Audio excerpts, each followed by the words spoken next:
Good morning. My name is Taryn, and thank you so much for stopping by my channel, Nicole Flower House. 1 year ago, I set out to build an amazing raised bed cut flower garden so I could learn how to create sustainable floral designs using my own homegrown blooms.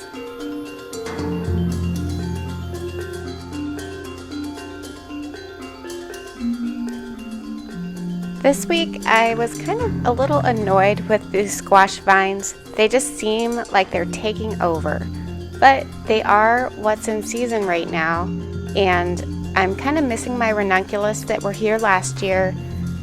But as I was walking around, I found another pumpkin here, and it's actually really big and exciting, so hopefully it'll have some time to mature.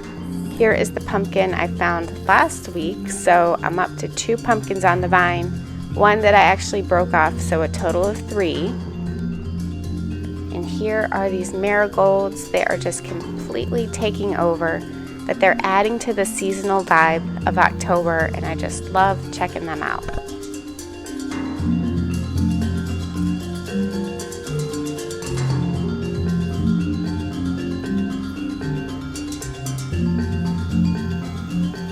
I've also started using the marigolds in my cut flower arrangements because the way they spill over in the box is the same way they do in the vase, and it looks really nice.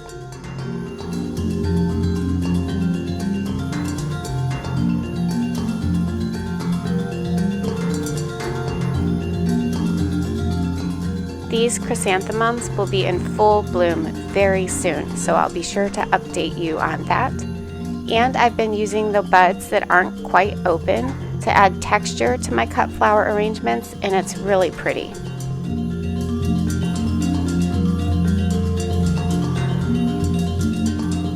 I think this David Austin rose has added about 2 or 3 feet of growth over the past few weeks, which is awesome. And here's a beautiful bloom hiding down here at the bottom. I love the pink color.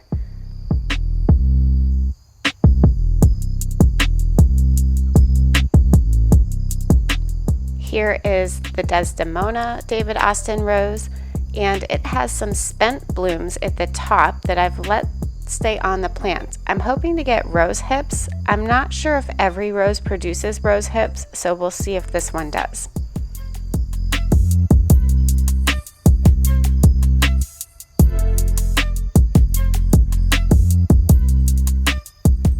Our sweet peas are still here. They're not doing a whole lot, but we'll see what happens. Over here in this bed are a ton of Celosia seedlings. I don't know if you remember from earlier in the summer, this huge bed of Celosia.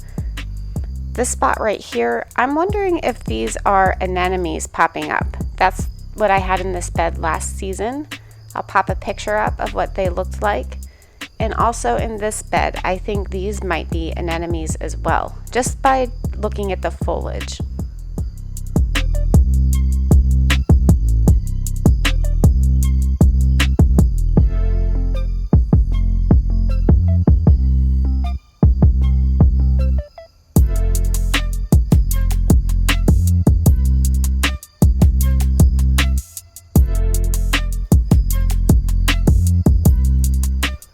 These seedlings are actually the sunflowers I planted maybe 4 to 5 weeks ago.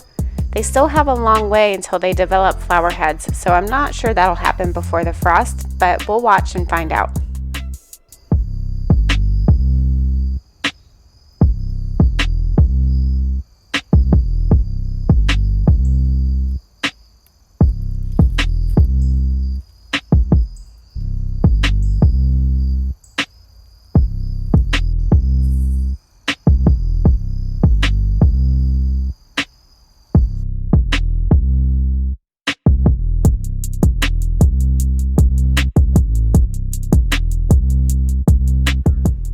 I've noticed on this dahlia plant that it has sprouted brand new growth at the base of the plant, maybe from the tuber. I haven't seen that before, but that's really neat, and we'll keep watching it.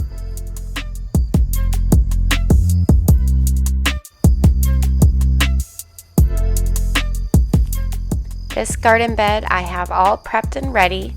This is where I'm going to put my anemones this year whenever they come in the mail.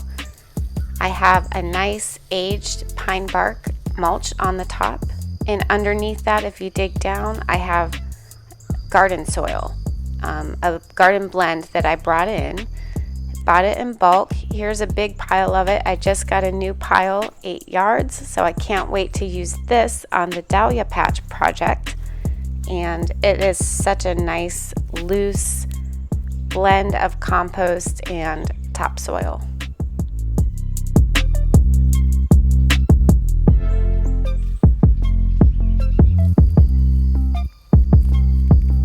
And again, this here is the aged pine bark mulch. A lot of landscape companies call this soil conditioner, so it's a lot finer. The pieces are a lot smaller than a typical mulch, which I really like in the garden beds. It's just easier to plant around it and get seedlings in there.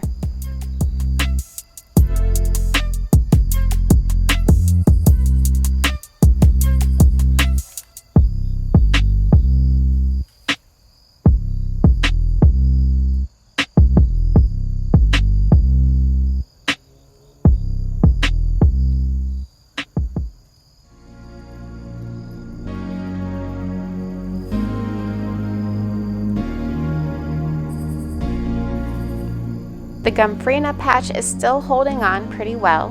Here's also an update up in the corner of the Gomphrena that I have set aside and drying. I still haven't gotten to that wreath project, so it's gonna wait there until I'm ready.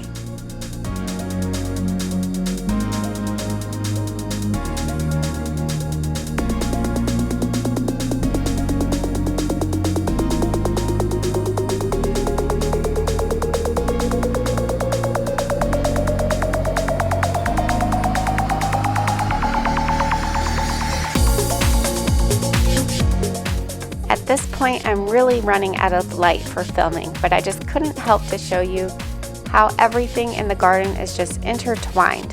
This squash plant is just running through every garden bed. I don't think I have a single garden bed that it hasn't come into yet, but here it is living amongst my rows and the mums, just kind of coexisting, and it's really beautiful.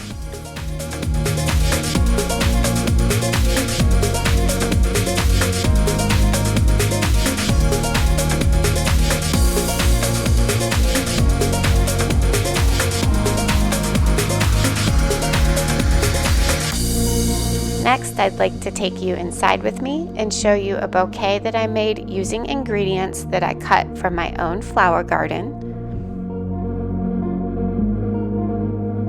Now here I have dahlias. These are just dahlia buds that haven't opened, cafe au lait, eucalyptus, gomphrena, celosia, a little bit of sage, and I think that's all. Oh, I do have some eucalyptus and some of those mum branches that hadn't opened yet with the little buds on the top.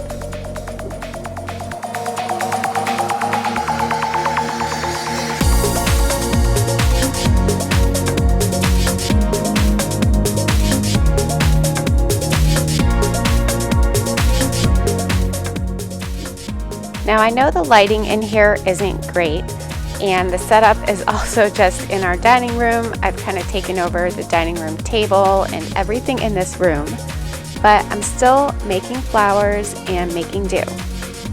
One day I do dream of having a beautiful floral design studio, but for now, this will work, and I'm still making cut flower arrangements. I'm still learning a lot, and I just encourage you to get started and do the best you can with what you have.